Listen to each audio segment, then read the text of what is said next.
በስመ አብ ወወልድ ወመንፈስ ቅዱስ አሐዱ አምላክ አሜን። ኦሪት ዘፍጥረት ምዕራፍ 39 ዮሴፍ በጲጥፍራ ቤት። ዮሴፍ ግን ወደ ግብጽ ወረደ። የፈርዖን ጃንደረባ መጋቢዎች አለቃ የሚሆን ግብጽ ሰው ጲጥፍራ ወደ ግብጽ ባወረዱት ከኢስማኤላውያን እጅ ገዛው። እግዚአብሔርም ከዮሴፍ ጋር ነበር፣ ስራውም የተከናወነለት ሰው ሆነ። በግብጻዊ በጌታውን ቤት ተሾመ። ጌታው በእግዚአብሔር ከዮሴፍ ጋር እንዳለ እርሱ የሚሰራውንም ስራ ሁሉ በእግዚአብሔር ፊት እጁ እንዲያከናውንለት አየ። ዮሴፍም በጌታው ፊት ሞገስን አገኘ፣ እርሱንም ደስ ያሰኘው ነበር። በቤቱም ላይ ሾመው፣ ያለውንም ሁሉ በእጁ ሰጠው። እንዲህም ሆነ፣ በቤቱም ባለውም ሁሉ በላይ ከሾመው በኋላ እግዚአብሔር የግብጻዊውን ቤት በዮሴፍ ምክንያት ባረከው። እግዚአብሔርን በረከት ቤቱን በእርሻው ባለው ሁሉ ላይ ሆነ። ያለውንም ሁሉ ለዮሴፍ በእጁ አስረከበው።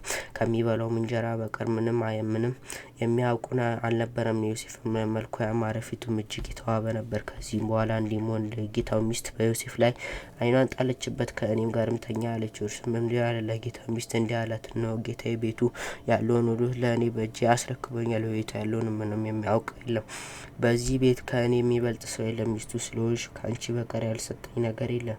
እንዴት ይህን ትልቅ ክፉ ነገር አደርጋለሁ? በእግዚአብሔር ፊት እንዴትስ ኃጢአትን እሰራለሁ? ይህንንም ነገር በየዕለቱ ለዮሴፍ ትነግሮ ነበር። እርሱም ከእርሷ ጋር ይተኛ ዘንድ ከእርሷ ጋር ይሆን ዘንድ አልሰማትም። በአንዲት ቀን እንዲሆነ፣ በዚያ ቀን ስራው እንዲሰራ ወደ ዮሴፍ ወደ ቤቱ ገባ።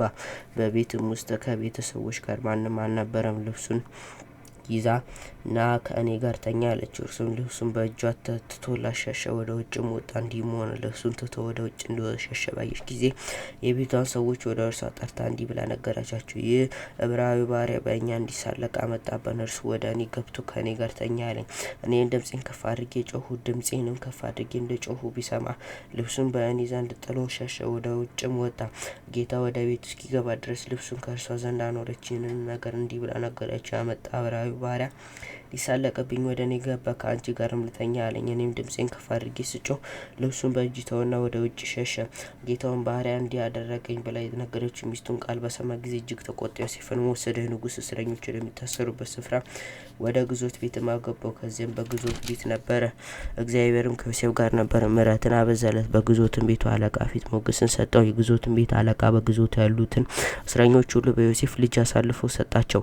በዚያም የሚደረገው ነገር ሁሉ እርሱ የሚያደርገው ነበርና የግዞት ቤት ጠባቂዎችን አለቃም በግዞት ቤት የሚደረገውን ሁሉ ምንም አያውቁ ነበርና ሁሉ እንደ ዮሴፍ ትቶለት ነበር። እግዚአብሔርም ከእርሱ ጋር ነበረና የሚያደርገውንም ሁሉ እግዚአብሔር በእጁ ያቀናለት ነበር።